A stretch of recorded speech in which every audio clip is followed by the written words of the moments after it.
నిల్చున్నది ఒక గులాబీ సైనికుడు మనందరం కూడా నిలబడ్డం అనుకుని కొట్టాడాలి తప్ప ఒక లక్ష్మారెడ్డి అన్న నిల్చున్నాడు మాకేంది అన్నట్టుగా పట్టిలేనితనంతో వ్యవహారం చేస్తే కాదు. దయచేసి నేను మిమ్మల్ని ప్రార్థించేది విషం తప్ప ఏమీ నింపే తెలివిలేని బీజేపీ. మీరు ఆలోచన చేయండి. గమ్మత్ అనిపిస్తుంది నాకు అప్పుడప్పుడు అలా మాటలు వింటే. బండి సంజయ్ అంటే ఆయన మాట్లాడుతాడు, ఆయన ఏం మాట్లాడతాడు అర్థం కాదు. అప్పుడప్పుడు కిషన్ రెడ్డి అన్న మాట్లాడతాడు, 5 ఏళ్ళు కేంద్ర మంత్రి ఉండి మా సీనియర్ నాకు తెలుసు, 5 ఏళ్ళు కేంద్ర మంత్రి, సికింద్రాబాద్ లోక్సభ సభ్యుడు. ఏం చేసినవా కిషన్ రెడ్డి గారు అంటే కరోనాలో కుర్కురే ప్యాకెట్లు వంచిండు, సీతాఫల్ మండి రైల్వే స్టేషన్లో లిఫ్టులు ఓపెన్ చేసిండు, నిన్నగాక మొన్న గుడిమల్కాపూర్లో సింటెక్స్ ట్యాంకులు ఓపెన్ చేస్తుండు కిషన్ రెడ్డి. ఆఖరికి మా పద్మరావు గారు చెప్తుండే నిన్న మహేంద్ర హిల్స్లో ఆడ ఎంఆర్ఓ ఆఫీస్ ఉంటే రేకుల షెడ్ మాత్రం వేయించిండట ఒకటి కిషన్ రెడ్డి గారు. ఒక గిది కేంద్ర మంత్రి కిషన్ రెడ్డి చేసిన పని. హైదరాబాద్లో వరదలు వస్తే రూపాయి సాయం వచ్చిందా? మా నాగోల్లో అయ్యప్ప నగర్కి తీసుకుపోయిండు సుధీర్ రెడ్డి అన్న. ₹1 సాయం చేసిందా కేంద్ర ప్రభుత్వం? ఎందుకు వేయాలని బీజేపీకి ఓటు? ఒక్కొక్క జిల్లాకు కేసీఆర్ గారు మెడికల్ కాలేజ్ పెడితే 33 జిల్లాల్లో ఒక్క మెడికల్ కాలేజ్ నువ్వు ఇయ్యనందుకు ఇయ్యన్నా ఓటు ఎందుకు వేయాలి నీకు? ఏ కారణం చేత వేయాలి ఓటు బీజేపీకి? ఒక్క పని చేసినావా నువ్వు తెలంగాణకు? 5 మండలాలు గుంజుకపోయినందుక ఖమ్మంలో ఎందుకు వేయాలి ఓటు? ఒక పని చెప్పు, నువ్వు ఏం చేసినావో చెప్పు. మల్కాజ్గిరికి ఏం చేసినావు, తెలంగాణకి ఏం చేసినావు, ఇక్కడ ఉండే దళితులకు ఏం చేసినావు, గిరిజనులకు ఏం చేసినావు, బలహీన వర్గాలకు ఏం చేసినావు, ఎవరికి ఏం చేసినావో చెప్పమంటే చెప్పే పరిస్థితి లేదు. మొన్నటిదాకా కాంగ్రెస్లు దొంగ ప్రచారం చేసిండ్రు. ఏమన్నారు?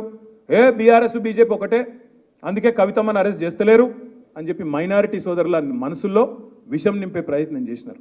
ఇవాళ నేను అడుగుతున్నా, ఇలా మరి కవితమ్మని అరెస్ట్ చేసిండ్రు, మీరు కాంగ్రెస్ వాళ్ళే చెప్తున్నారు, ఇలా రాహుల్ గాంధీ చెప్తున్నాడు కేసు లేదు, మన్ను లేదు, రూపాయి రాలేదు, రూపాయి పోలేదు, అలా ఏమి లేదు కేసులా, అయినా కూడా పట్టుకున్నారు అని చెప్తున్నారు అరవింద్ కేజ్రీవాల్ని. మరి అది కవితమ్మకు వర్తించదా? అదే కేసులో కేజ్రీవాల్ అరెస్ట్ అయితేనేమో అది అన్యాయం అట, అదే కేసులో కవితమ్మ అరెస్ట్ అయితే మాత్రం అది న్యాయం అట. ఇది ఎక్కడి న్యాయం, ఇది ఎక్కడి నీతి? ఆలోచించండి. ఇలా మోడీ గారి ప్రవర్తన ఎట్లుంది?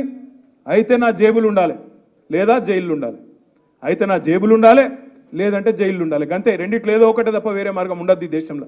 అందుకే నేను అంటున్న మిత్రులారా, అందుకే నేను అంటున్న సోదరులారా, దయచేసి ఈ ఎలక్షన్లో మాత్రం కసితోని కమిట్మెంట్తో పనిచేద్దాం. ఇలా దేశం నిండా విషం నింపుతూ హిందూ ముస్లిం అని ఇండియా పాకిస్తాన్ అని పనికిమాలిన పంచాయతీలు పెడుతూ ఇవాళ కొత్త కొత్త కథలు చేస్తున్న బీజేపీని ఒకవైపు చూద్దాం, మరొక వైపు ఇక్కడ అబద్ధాలతో ఊరేగుతున్న ఈ రేవంత్ రెడ్డి సంగతి కూడా ఇంకో దిక్కు చూద్దాం. మీరు ఆలోచన చేయండి. రేవంత్ రెడ్డి గారి ప్రభుత్వం వచ్చినాక ఈ 100 రోజుల్లో ఏమేం సాధించిండు ఘన విజయాలు అంటే, హైదరాబాద్లో బిల్డింగ్ పర్మిషన్లు బంద్. ఎందుకు బంద్? బిల్డర్లను విలువాలే, కూర్చోబెట్టాలి, రాహుల్ గాంధీ పైన ఉన్నాడు, ఆయన ప్రధానమంత్రి చేయాలి.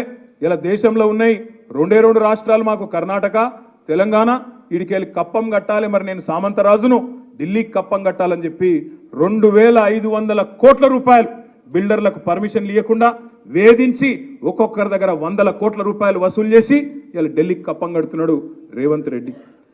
మొత్తం ఇసుక దందా మంత్రులు, రైస్ మిల్లర్లను బెదిరించుడు, క్రషర్లను పిలిచి బెదిరించుడు, మళ్ళీ ఇవన్నీ బయటికి రాకుండా చేసేందుకు ఏం చేయాలి? 6 గ్యారంటీలు పక్కకు పోయినాయి, ఇప్పుడు 6 గారడీలు మోపోయినాయి. 6 గారడీలు అంటే ఏంటి?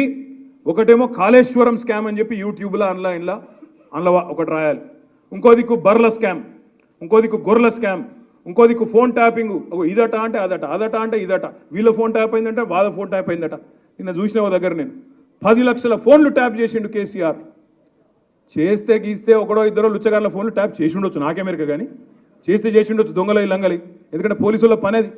కానీ దానికి ఏదో పెద్ద అంతర్జాతీయ కుంభకోణం ఏందో జరిగిపోయింది, ఏమో అయిపోయింది. ఎందుకు ఇవన్నీ డ్రామాలు? ఎందుకంటే ప్రజల మనసు అటెన్షన్ డైవర్ట్ చేయాలి. దేని మీదకెళ్ళి డైవర్ట్ చేయాలి? రైతు బంధు ఇస్తలేదు అన్న దాని మీదకెళ్ళి డైవర్ట్ చేయాలి, మహిళలకు 2500 వస్తలేదన్న దాని మీదకెళ్ళి డైవర్ట్ చేయాలి, పెద్ద మనుషులకు 4000 పెన్షన్ వస్తలేదన్న దాని మీదకెళ్ళి అటెన్షన్ డైవర్ట్ చేయాలి. దేని మీదకి తిప్పాలి దీన్నంతా? ఏదో జరిగిపోయిందట, కుంభకోణమాట, లంబకోణమాట. అరే రేవంత్ రెడ్డి గారు, ముఖ్యమంత్రిగా నువ్వే ఉన్నావు, చేతనైతే దమ్ముంటే ఈ లీకులు బంద్ చేసి చర్యలు తీసుకునేది ఉంటే తీసుకో, మేము వద్దంటలేం, కానీ ఈ పనికి మాలిన డ్రామాలు ఆపు. అప్పట్లో నాగార్జునదో సినిమా వచ్చిండే, అందులో పాట ఉంటుంది గ్రీకు వీరుడు అని. ఈయననేమో లీకు వీరుడు రేవంత్ రెడ్డి. ఎందుకంటే నాకు ముఖ్యమంత్రి పదవి నడపత్తలేదు, ఏం చేస్తుండ్రు? రోజొక్క లీకు, అదేదో స్కామ్ అయింది, ఇదేదో స్కామ్ అయింది. డైరెక్ట్గా చెప్పారు ఆదరబాయి, నాకు అర్థం కాదు, సీదా చెప్పు, ఈ తప్పు అయింది, వీని పట్టుకున్నామని లోపలేసినామని చెప్పు.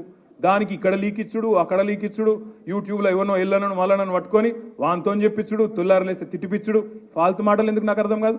ధైర్యం ఉంటే చెయ్యి, ముఖ్యమంత్రి నువ్వు, అధికారం నీది, తప్పులేం జరిగినాయో బయట పెట్టు, లోపలే ఎవరెవరిని వేస్తావే మేము వద్దంటలేం కదా అది ఏమి చేయకుండా రైతు రుణమాఫీ అడుగుతారు